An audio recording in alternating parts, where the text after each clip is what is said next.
Hi, I'm Victoria Bruce, your local realtor in Anne Arundel County and the producer and the publisher of Osprey Nest News. We are here with James Kitchen. Hey. Hi, James. How are Hi. you? I'm great. He's running for county executive.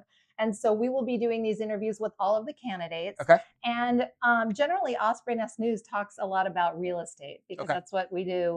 We really care about like getting the word out. So as the county executive, that's really a big part of what the county executive in Anne Arundel County has to take care of. So I just want to ask you a little bit, some questions, if you don't mind. Absolutely. Okay. Yeah. So affordability, okay, you know that was going to be first because Right. everybody is worried about affordability. Why can't a teacher afford to buy a house here? Average house prices here in Anne Arundel County are upwards higher than $500,000 for an average house. So what do you think that would be ways to bring about affordability in this area? Right. And so affordability is a really big topic, right?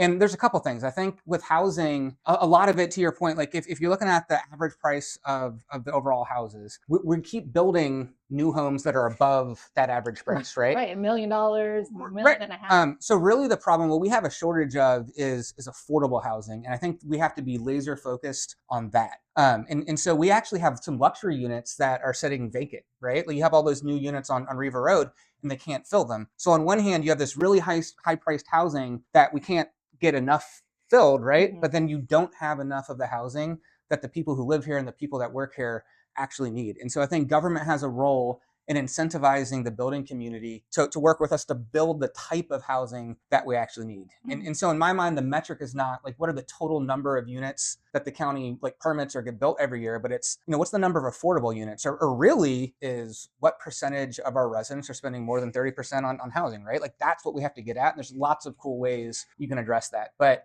it has to be an affordability focus, not just building units. Yeah, true. And I'm not just talking about buying, I'm talking about renting as well. And the Riva Road properties, I know those are upwards of $3,000 for a 2-bedroom apartment. So it's completely unaffordable for a lot of people. What will you do? Property taxes. Okay, that's another big sticky point for a lot of people. They think our property taxes are too high. Where do we stand in the whole state? Yeah. We're actually, I think it's either like we're the lowest fourth or sixth. We're in the lowest quarter for property taxes for the entire state of Maryland. And so you get actually a pretty good deal in Anne Arundel County right now and what you get for it. But what we have a property tax cap. Like the total revenues can't go up by more than 4% a year or the rate of inflation, whichever is less. And then we have a really generous homestead tax credit in Anne Arundel County. I think it's 2%, like your assessed value, what it can go up every year. And so I know everything is tight right now, but the residents of Anne Arundel County are actually getting a pretty good deal if you compare us to surrounding jurisdictions. I know I'm in California part-time, so it seems really, really affordable out here compared to out there. Right. Another thing that's really kind of a hot topic right now in real estate is short-term rentals, Airbnbs. I love Airbnb, but I also don't want to live in a neighborhood that's full of Airbnbs. So what's going on with that? Yeah, I think the city of Annapolis is leading the way right now. And I think they just introduced a moratorium for a year so they can really look at it and study. And so I'll be really curious to see what comes out of that. Look, I think building accessory dwelling units is a way to get affordable housing.